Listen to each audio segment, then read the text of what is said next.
another video! Today we're watching the American Revolution! Oversimplified! Yippee! Let's go! As you can see, I have a new outfit and I have long hair. Yeah, just felt like I need to mention it.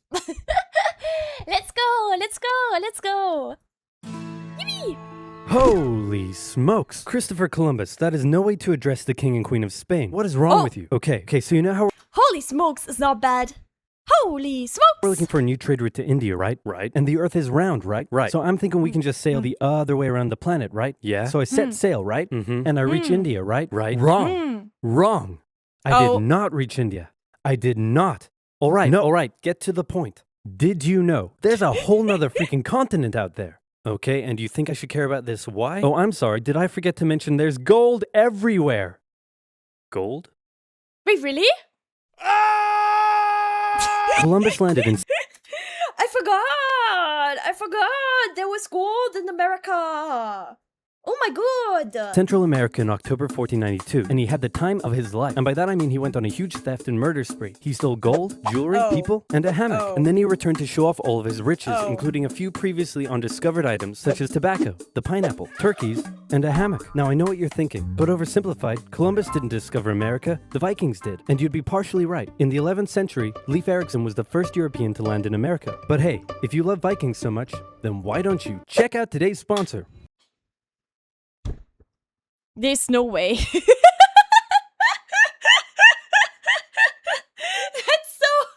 That's so early into the video, dude. That's so early into the video, you guys. She never sees it coming. Never. Never. Oh my god. Game doesn't exist anymore? Oh. Wait, it doesn't? Vikings War of Clans is a mobile game that was inspired by the famous strategy and RPG games of the 90s like Age of Empires I can't wait to buy this game, guys. I can't wait to check out this game and download it. and Civilization. You like building cities, collecting resources, training armies, joining a clan, and going to war? Then my Okay, I guess I can skip it if it doesn't exist anymore. coins and a protective shield. Don't forget to look me up and join my Vikings clan under my nickname, Oversimplified. Now, where was I? Oh yeah. Columbus, time of his life, hammock. And suddenly the race was on to explore and conquer the new world. After a couple centuries of warring with the natives and each other, the European powers had claimed quite a lot of land, including this area, which both the English and the French claimed as theirs. One day the French said, I'm gonna build some forts along here. And the English were like, could you not? And the French said, sorry, but no, I could not.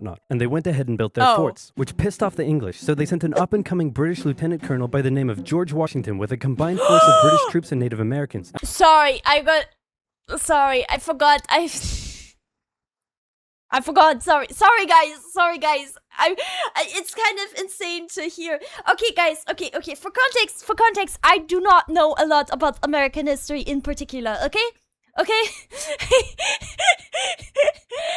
We had it in German school as well. But I feel like not very detailed. So I was just kind of surprised to hear the familiar name.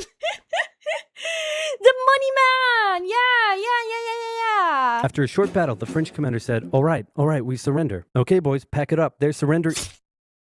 Oh, sorry. Was I not meant to split his head open with a tomahawk? Don't worry. It's not like this will start a 7-year-long major global conflict. And what happened next was a 7-year-long major global conflict, which Great Britain won. At the peace negotiations, Spain gave up Florida, while France gave up all of its territories in North America. But Britain's victory came at a cost, a £60 million cost. They were now broke, in a lot of debt, and had to come up with some way to repay it. So they went to the colonies and said, okay, listen up. So a huge part of the war was spent protecting you from the French, and now we have no money because of it.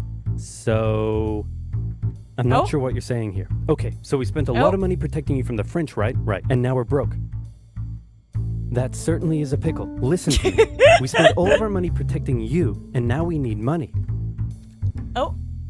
Can you please pay us back some money? No. No.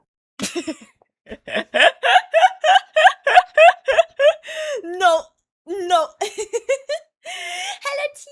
Thank you. Okay, we're just gonna go ahead and tax it. In Oh. 1764, Britain introduced the Sugar Act, forcing the colonists to import sugar and molasses exclusively from the British and to pay duties on them. Then a year later, they introduced the extremely controversial Stamp Act, and it worked a little something like this. Hello, shopkeep. Hello, Mr. Bungleberry. Here's the deed for your new shack. Mr. Bungleberry is that the brother of Mr. Dingleberry in Hell's Kitchen? Sorry. W reference though, but Stamp. That'll be 3 pence, please. Wait, what was that? It's the new tax. I get a stamp on any paper or documentation I make, and you have to pay for it. Would you like to see this pamphlet that explains everything? Yes, please. Okay. Stamp. 2 pence, please. This is awful. You know what? Just give me a deck of cards so I can go gamble my pain away. Okay. Yeah! So real for that. So real for that. No. Don't do it. Oh. Stamp. Obviously, the colonists were like, hey, my dudes, this new tax legislation right here, this is BS. Until now, they had enjoyed relative freedom to rule themselves, and now suddenly Britain was asserting its control. They were especially unhappy because they didn't have any representatives in the parliament that was levying taxes on them. So they protested. Orators gave fiery speeches. British goods were boycotted, and anyone loyal to the British found themselves increasingly harassed. The whole thing actually began to take quite a toll on... Dude, this is such a this is such a British bully video.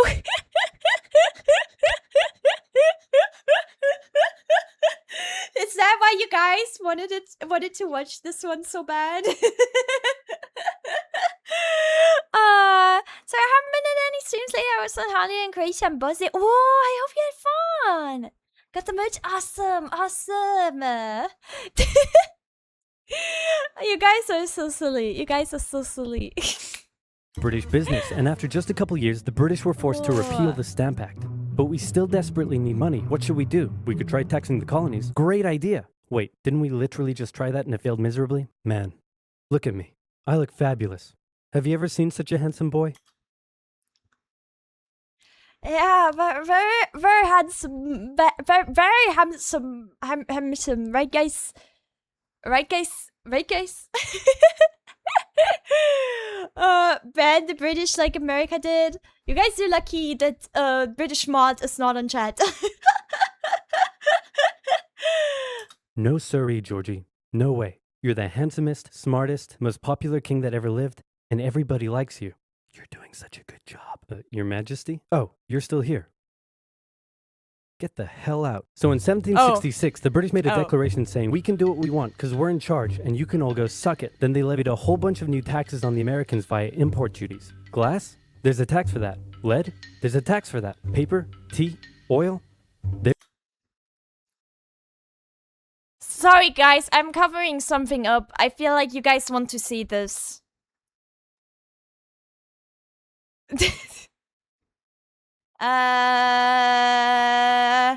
Yeah. I go back now. I go back now.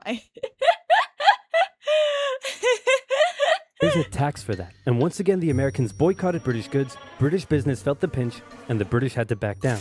All right. You didn't want to see it? Wait, are you kidding me? Usually you guys love when there are muscular men on screen. Are you kidding me? There's a tax for that. Paper, tea, most replayed oil? part. Oh, it's not. I was gonna say. Thank you. At least one person appreciates it. Thank you. Okay. There we go.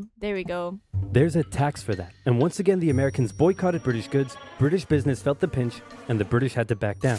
All right, this is ridiculous. They're my colonies, and I have to be able to assert my control. Repeal all the new taxes except for the one on tea. Also send 1,000 troops to Boston to take control. Oh, and make the colonists pay for them. And as British troops arrived, the tension in Boston was palpable. You could cut it with a knife, and it was all about to come to a head. On March 5th, a band of local patriots began heckling a British guard at the customs house. More and more Americans joined in the heckling, while more local patriots began heckling a British guard You suck. at the customs house. Go home, posh boy.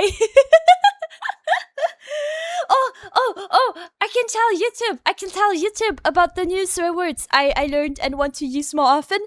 And one of them is twat. And I know twat is kind of British, but I think it's very fun to say. Twat. house. More and more Americans joined in the heckling, while more British troops turned up in support of their comrade. Snowballs were thrown at the British. The snowballs turned to rocks, the rocks to oyster shells. The soldiers, outnumbered, panicked. One thing leads to another, and you can see where this is going. 5 civilians were killed. The Patriot press throughout the colonies declared the Boston Massacre an unwarranted crime committed against the people of Boston by the cruel British. And No, I remember that.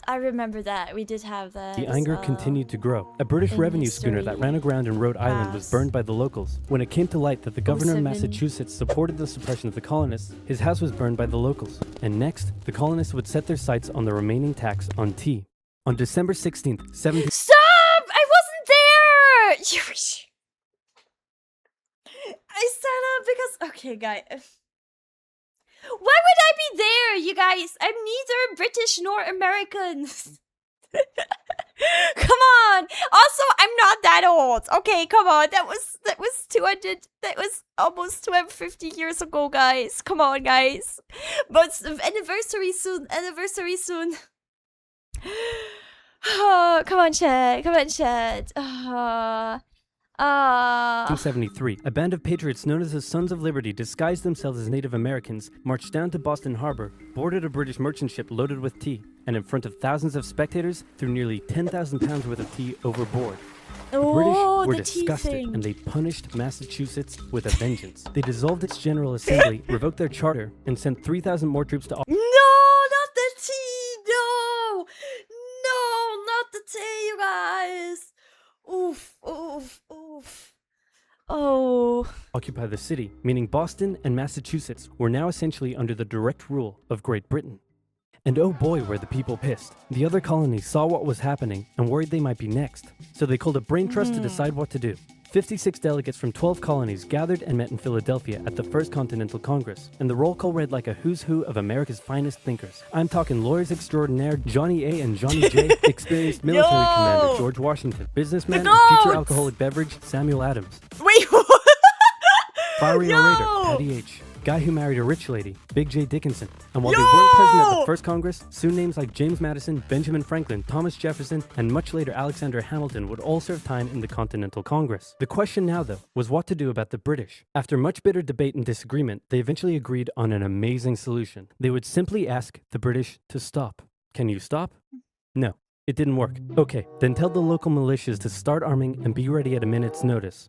And across the colonies, these Minutemen stood ready for the beginning of the American Revolutionary War. Now, having your colonies in open rebellion is one thing. Once they start arming themselves, that's when it really hits the fan. So British General Thomas Gage ordered 700 troops from Boston out into the rebel-controlled Massachusetts countryside to destroy stores of arms and ammunition held by the rebels in Concord. The British set out in the middle of the night. Patriots including Paul Revere rode ahead to warn that the British were coming, giving the rebels time to prepare. The two sides met in Lexington as the sun began to rise. They faced off against each other, and in the confusion, somebody shot first.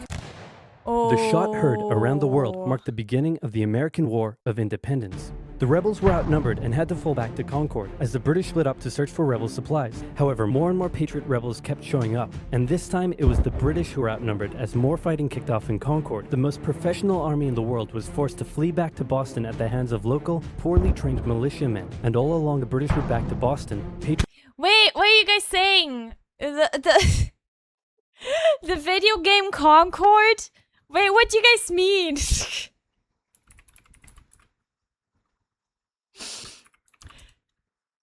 This one?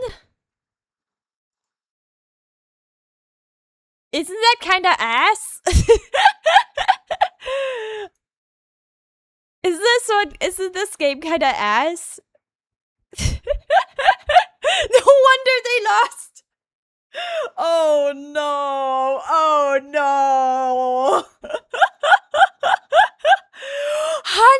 million to make? Are you kidding me? It's just a shooter. It looks the same as Overwatch. Are you kidding me? 675 peak players? You guys, I know this is kind of off topic, but I mean, they did mention the name Concord. This is kind of rough. I'm not gonna lie. It doesn't exist anymore.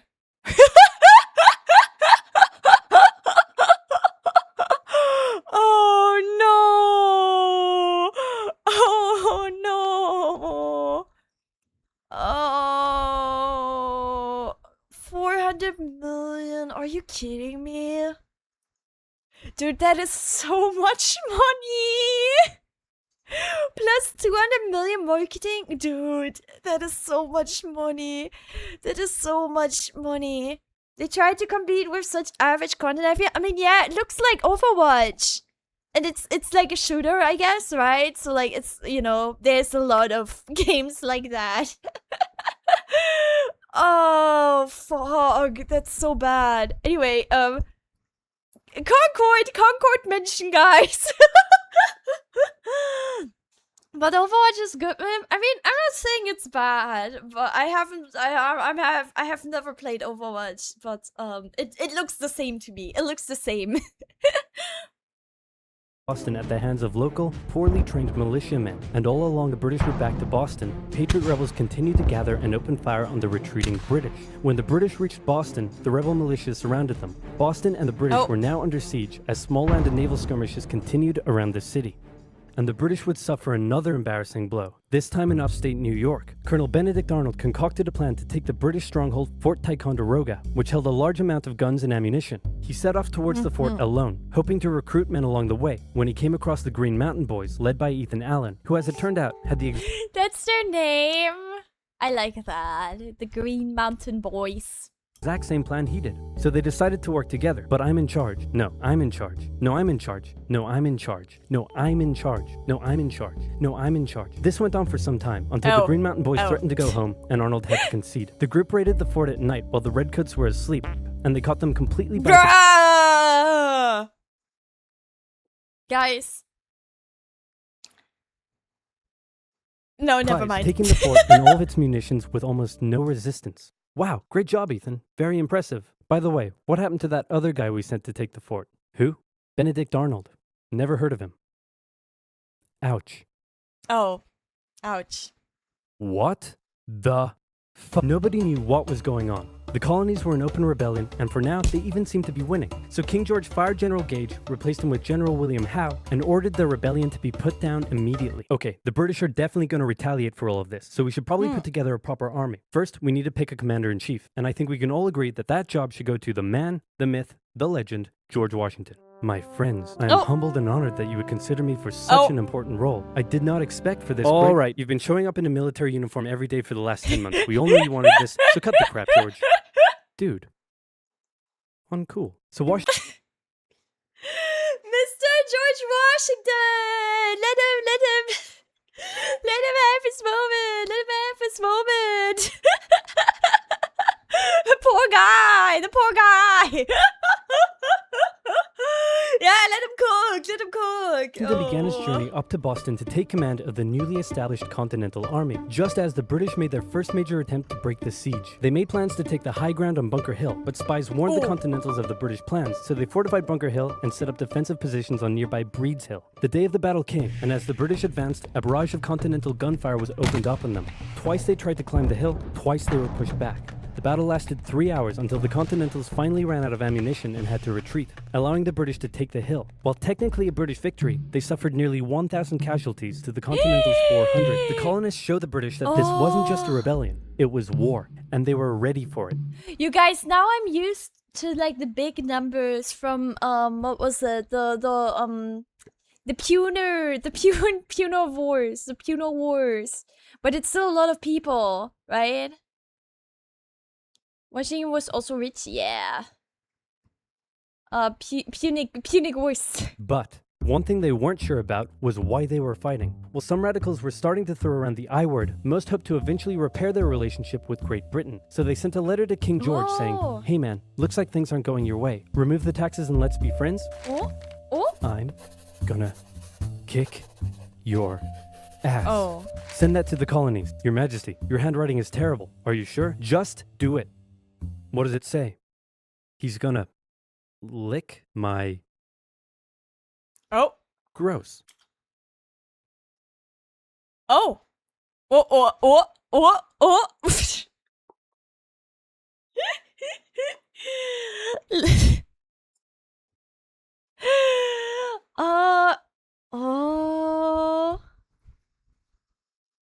Guys, sorry, I was looking at chat. Thank you, Twangel. Thank you. Freaky out! Freaky out British! Oh my god, freaky out Brits! So for the remainder of the year, small engagements continued to occur around the colonies. The British burned down the towns of Falmouth, Massachusetts and Norfolk, Virginia as revenge for earlier... Dude, it is sexting. That's like, historical... around the colonies. The British burned down the towns of Falmouth, Massachusetts and Norfolk, Virginia as revenge for earlier anti-British incidents. These actions played right into the hands of patriot propaganda. I like that the mods felt like it was too far, but I just read it. Oopsie, oopsie, oopsie. She added an oopsie. Okay, sorry. As revenge for earlier anti-British incidents. These actions played right into the hands of patriot propaganda. Overseas, the British were seen as brutes, and the French and Spanish would soon begin sending supplies to the rebel cause. During this time, there was also minor fighting going on between patriot and loyalist militias in the southern colonies. Benedict Arnold was still on a mission to win some personal glory for himself, so he headed up an attempt to invade Canada in a two-pronged attack. The Continentals managed to capture some British forts and the city of Montreal, but a harsh snowstorm with some smallpox on the side saw them defeated and pushed back at Quebec City, and they were forced to retreat all the way to Fort Ticonderoga. Speaking of which, remember all those guns and ammunition? Oh. Well, this guy's got a plan for what to do with them. He uses oxen to drag 120,000 pounds of artillery for 2 months through the harsh winter, 300 miles all the way to Washington and his Continental army surrounding Boston. Boom. Washington's got himself some big guns, which is fortunate because up until now his army had been suffering through the cold winter, not knowing when the siege would end. Now, they could make a move. Washington wanted to launch a full assault on the city, but his junior officers felt the British were too fortified, and to his credit, Washington was great at hearing and taking on board the ideas of others. Instead, the Continentals worked through the night setting the guns up on Dorchester Heights, overlooking the city, and when dawn broke and the British saw the guns, they knew they were toast. Their positions were complete. Wait, French and Spanish pretty much pay for the whole American army. So interesting. Someone was saying earlier in chat, they were glad that you're not speaking French in the US. Which, you know, that's very real. That's very real. Exposed. It was checkmate. They had no choice but to abandon the city. 120 ships carried 9,000 redcoats and 2,000 loyalists away to an unknown fate. And Washington had his first. Actually, crazy. It was between France and Britain mostly, right? It's kind of insane. That's like, you know, it's like the most bullied EU countries. Well, not EU, but Europe. Yeah, right.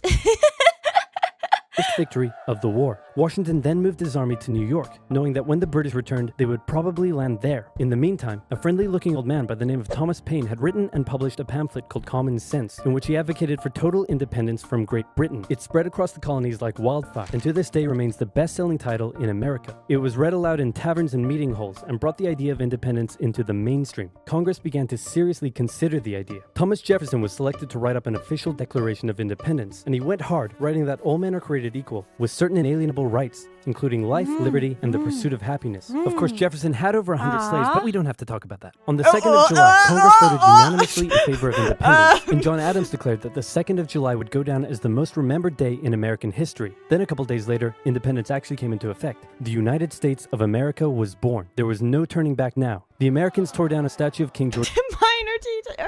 Oops.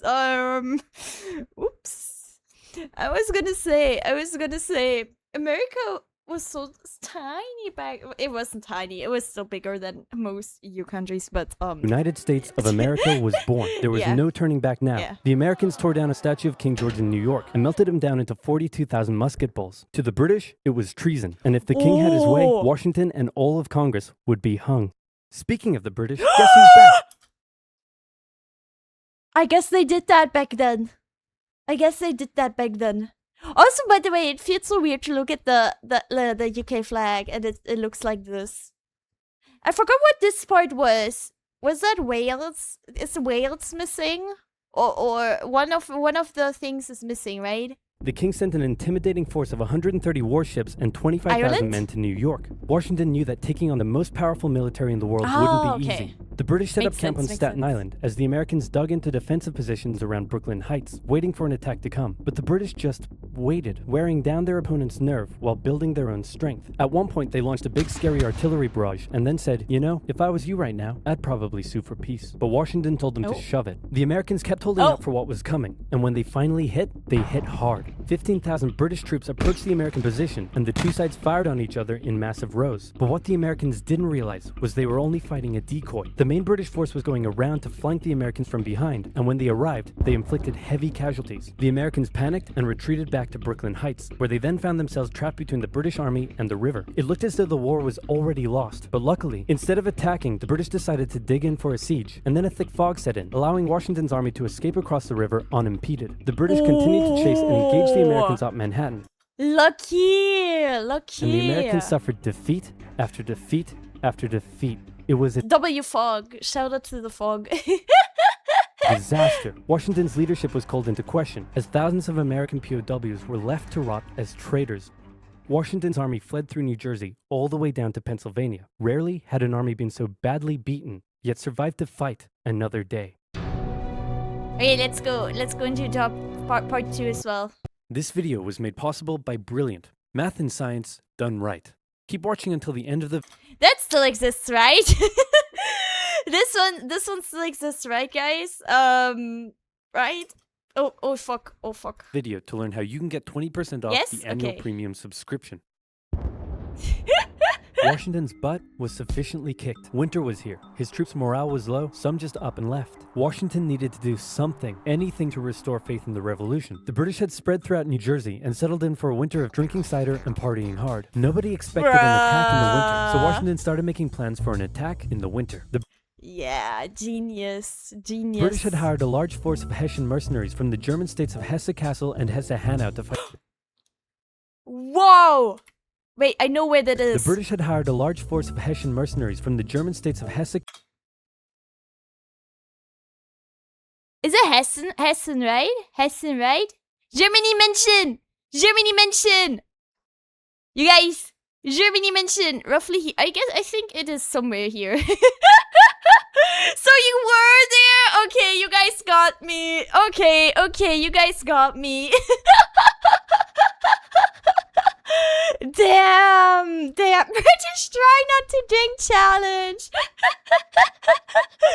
Oh shit. I didn't know.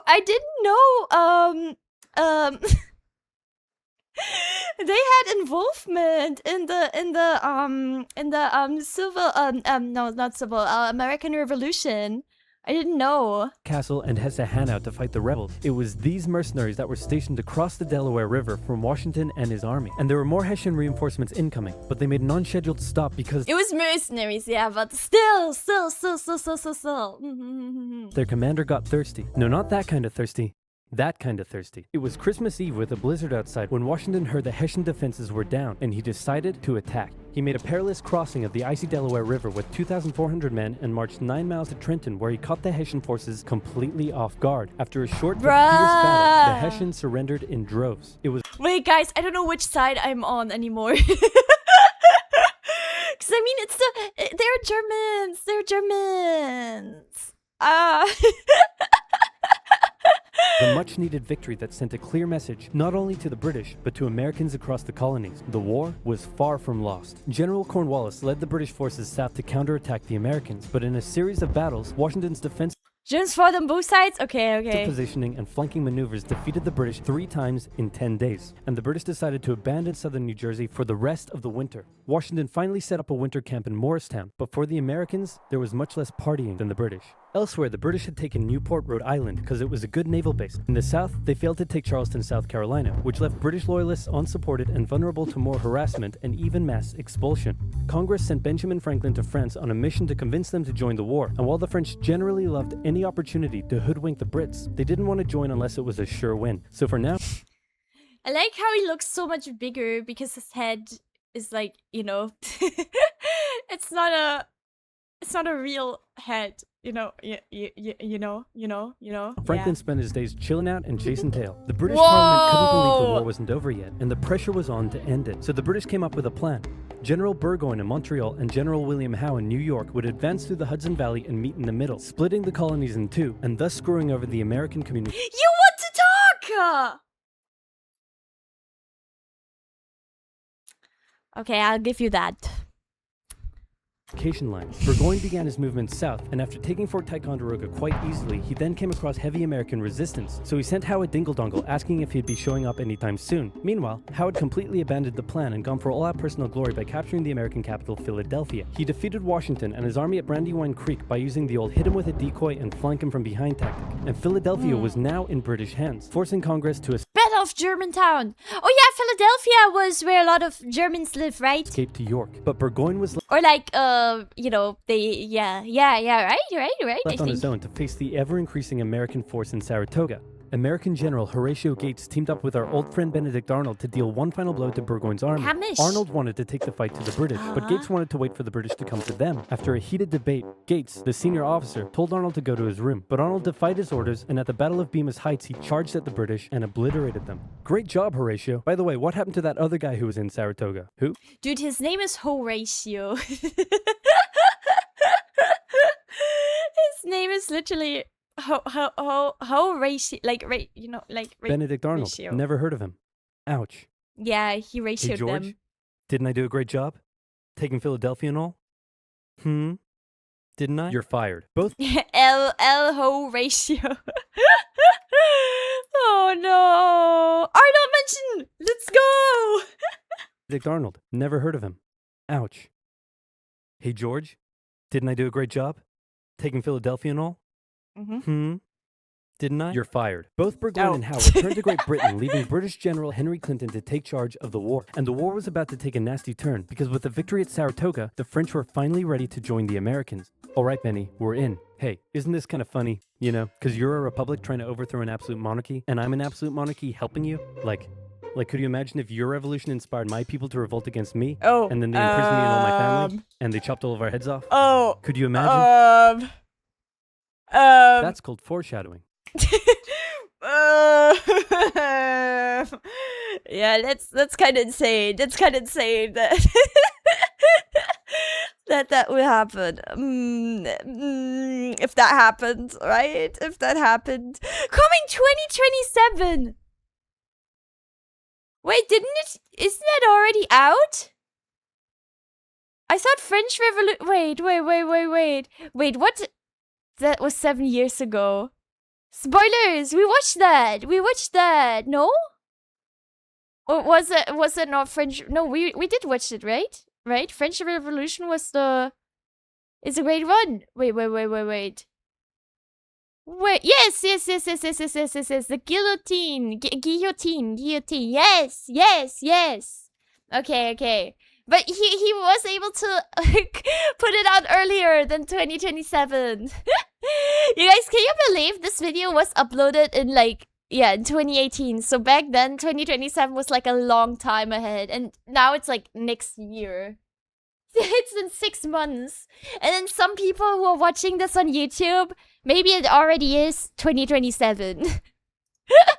Oh my god. For now in America, winter was here once again, which meant yet more disease, more starvation, and even a little mutiny. After losing Philadelphia, Washington's job was again on the line. But suddenly, a Prussian guy with a very fancy name, hired by Benjamin Friedrich Wilhelm August Heinrich, I can't read it. Okay, no, Franklin, mind. showed up out of nowhere and said, "Hey, I'm here to give your men a European military training." And train them he did. Oh. They learned how to shoot accurately, how to march in formation, where to poop and where not to, and Nice. strict punishments were handed out to any who didn't comply. Oh. Washington's army came out of the winter in 1778, a new and improved force, ready to take Philadelphia back from the British. In the end, though, they didn't have to. With the French entry into the war, the British ordered General Clinton to evacuate Philadelphia and consolidate all of the British forces in New York. So Washington sent Benedict Arnold to reoccupy and secure the city as he pursued the British through New Jersey on land, eventually How is it something they had to train?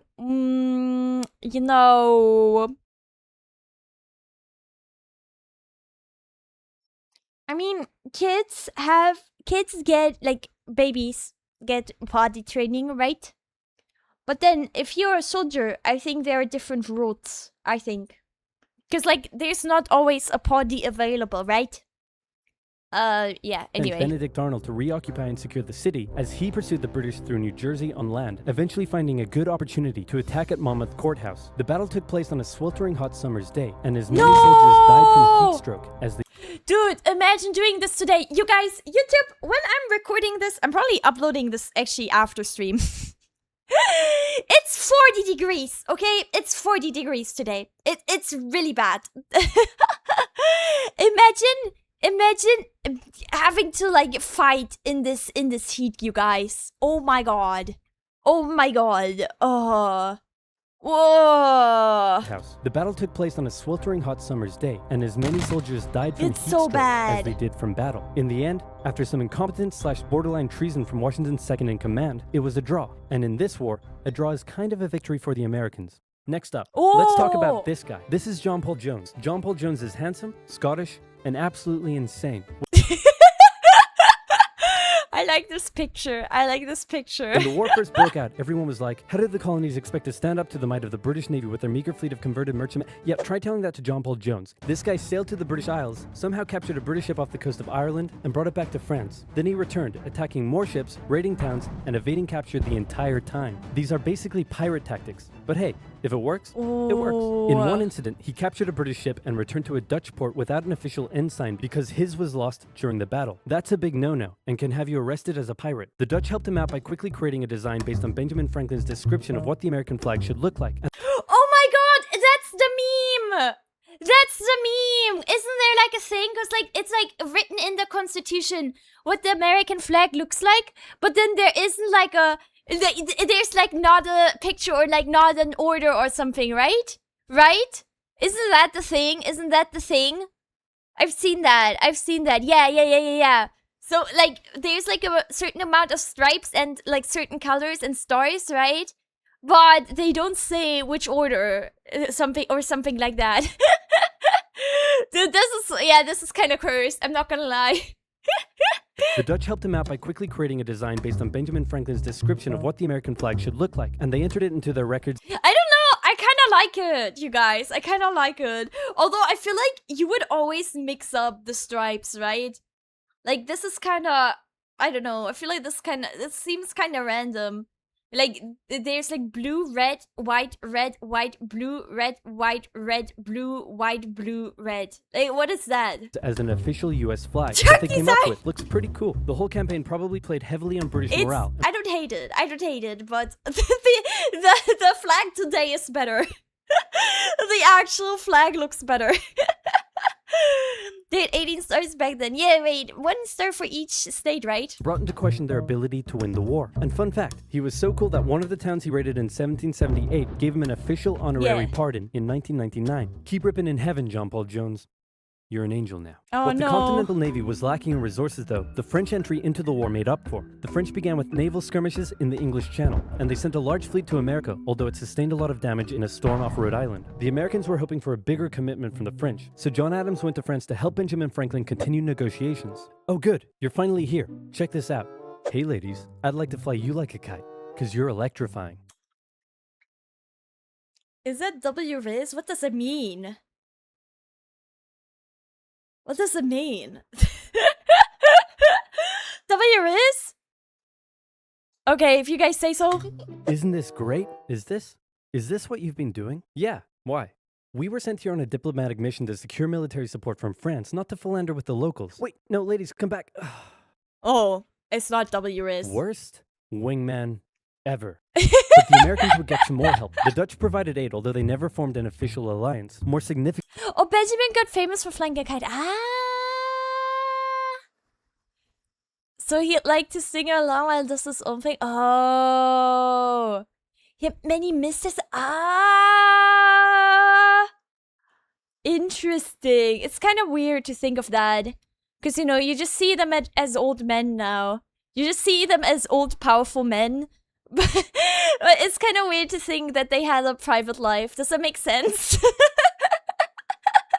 But the Americans would get some more help. The Dutch provided aid, although they never formed an official alliance. Dutchmenschen. More significantly, though, the Spanish, who had already been providing aid, officially joined the war in June 1779. They would provide support in the Midwest and the Gulf Coast, campaigns that heavily impacted the Native American tribes in those areas. Both sides actually enlisted the help of Native American tribes throughout the war, sometimes even pitting those tribes against each other. In the summer of 1779, after a series of raids against the Americans by the Iroquois, Washington organized an expedition that burned down more than 40 villages, forcing the tribes to relocate to Canada for British protection. And another group that shouldn't go unmentioned were African Americans, both free and enslaved. They joined both sides of the war, hoping to gain their freedom. But afterwards, many were simply returned to slavery, particularly those who had fought for the Americans. Despite owning slaves himself, Jefferson had written a condemnation of slavery in the Declaration of Independence. But out of fear of offending the southern colonies, this was removed from the final draft. For the same reason, the American Army stopped enlisting African American men in 1775, a policy that Washington, a slave owner himself, supported. But they were forced to reverse the policy after the British promised freedom to any slaves who joined them. In general, you stood a better chance of gaining freedom if you fought for the British. However, even those that left with the British after the war suffered mistreatment and discrimination in their new lives outside of America. Our good friend Benedict Arnold is now in charge of Philadelphia, having a good time, partying down with, and even marrying a member of the Philadelphia Damn! Nice. elite. The same Sorry. Sorry. elite that had partied down with the British when they controlled the city. And suddenly, the people of Philadelphia, including the state governor, started accusing Arnold of having pro-British she kinda... sentiments. To keep the people happy, Washington wrote a letter rebuking Arnold, calling his conduct imprudent and improper, and that was too many ouchies for Benedict Arnold to handle. He asked Washington to put him in charge of the fort at West Point. Then he contacted the British, offering to hand the plans of the fort over to them and join their side. Our good friend Benedict Arnold is our good friend no more. Luckily, the treasonous plans were discovered on a captured British officer, but Arnold managed to escape before... Mip cutting the tension like I'm sorry. I felt like we needed some comedic relief. Yeah, we're gonna find out more when we watch the Civil War, right? About the slavery situation. Yes, it's really bad. It's really bad. He was arrested. As a British brigadier general, he would go on to lead raids against American cities, most notably his raid of Richmond, Virginia in 1781. His betrayal shook George Washington, who had once again set up camp at Morristown. His leadership somehow held the Continental Army together through the harshest winter of the war. We're entering 1780, and Parliament was hopping mad that the war still wasn't over. The British debt was soaring, and despite taking parts of Massachusetts in late 1779, the North was in a stalemate, so the British decided to make a major shift in strategy to the... Dude, not Facebook. 1779, the North was in a stalemate, so the British... My silence is just another word for my pain. United States of America in a relationship with France? I guess that's what it was like back then. Oh, I'm so sorry, you guys. I am so sorry, you guys. Camille coded! Camille actually has a Facebook, yeah. Camille actually does. Camille actually does. Oh no. Real screenshot from 1700s, by the way, yeah. Guys, that's how long ago it was when people used Facebook. They used it back then, yeah. Decided to make a major shift in strategy to the south, an economically rich area with a higher level of support for the British, or so the British thought. A year earlier, they had captured the underdefended city of Savannah, Georgia easily, and a joint American-French counter-siege failed. Now, they laid siege to Charleston, South Carolina. It fell within months, with thousands of American troops surrendering to the British, a costly defeat. The British quickly moved to take control, and they sent stereotypical Hollywood villain with a British accent, Bannister the Butcher Tarleton, into the Stereotypical Hollywood villain. Thank you for the description. to take control, and they sent He doesn't look like a villain. He doesn't look like a villain, I think. stereotypical Hollywood villain with a British accent, Bannister Yeah, the shade is crazy. The shade is crazy. I agree. He has aura. He looks like he has a British accent, but I don't think he looks like a villain. I don't know. Does that make sense? I think it does. Tarleton into the backcountry, where he hunted down rebels and destroyed them with ruthless brutality. The British presence also inspired local loyalist militias in the backcountry to rise up against their persecutors. The British really seemed to be onto something with their new strategy, and the ball was very much in Washington's court. I'm gonna send my most loyal general, Nathaniel Greene, to the south to stop the British. Gonna have to overrule you there, George. We're sending hero of Saratoga and your biggest rival, Horatio Gates. Watch this, George. I'm gonna save the day again. Everybody will love me, and I'm gonna get your job. Here I go. And he got into one battle with Cornwallis, got annihilated, and ran away. Alrighty, let's go with your guy. Nathaniel Greene knew the British outnumbered his own forces and wouldn't be defeated with conventional tactics, so he had to think outside the box. He split his army into two, said, "Hey big boy, look at me," and then they went running in two different directions. Cornwallis sent Tarleton after Morgan, and he caught up with him at Cowpens, where Morgan proceeded to kick Tarleton's butt. Then the two led Cornwallis on a wild chase through North Carolina, his bigger and better equipped army much heavier and slower than Greene's quick. Most important. Cornwallis on a wild chase through North Carolina, his bigger. Important. Yum yum. Lots of rum. Yum yum yum yum yum. You need the rum. You need the rum to fight in the war. Yeah. And better equipped army much heavier and slower than Greene's quick and mobile troops. Greene led Cornwallis further and further from his supply line, then crossed the Dan River into Virginia, picked up some reinforcements, and turned back to face the now exhausted British. At the Battle of Guilford Courthouse, the two sides engaged in vicious close combat. Cornwallis, fearing loss, fired his big guns into the chaotic fighting, cutting down many of his own men. Greene retreated, giving Cornwallis the victory, but Cornwallis lost a quarter of his men in the fighting, so it felt much more like a British defeat. At this point, both sides desperately needed something to happen soon to end the fighting. The British were running out of money, while the Americans were again facing mutinies as the men went without pay or even basic living needs. Fortunately, the French were now showing up in greater numbers and were ready to fight. After his encounter with Greene, Cornwallis decided the only way to win the South was to first prevent the Southern Continental Army from using Virginia as a supply base. So he abandoned the Carolinas, moving to Wilmington and on to Yorktown, a position the British believed would be easy to supply and support. On his march to Yorktown, he raided many farms, stealing horses and supplies from the locals, but also freeing thousands of slaves. Not the horses! Not the horses! Was important for armies to have alcohol back in the day. I mean, it's like a morale thing as well, right? Why yippee the horses? Yippee hunts! But they stole it! Wait, which side stole it? He raided many farms, stealing horses and easy to supply and support. On his march to Yorktown, he raided many farms, stealing horses. You guys, I keep getting confused. The Brits, yeah, no! Yippee, because they got horses now, yeah. Yeah, no, me neither. I mean, obviously, like, I didn't grow up in America, so I guess it's like also different. But I do feel like a lot more happened than I knew about. Horses and supplies from the locals, but redcoats, also freeing thousands of slaves, many of whom joined him. The French saw Cornwallis's new position as an opportunity to land a decisive blow on the British. Washington wanted to attack Clinton in New York, but the French said it was a really dumb idea. And to be fair, it was. Instead, Washington sent out fake dispatches to make it look like they would attack Clinton, but secretly their combined force marched all the way down to Virginia. A large French fleet under the command of Comte de Grasse arrived and successfully cleared the British Navy out of the Chesapeake Bay. Rare French W. Combined land and naval forces then laid siege to Cornwallis's army in Yorktown.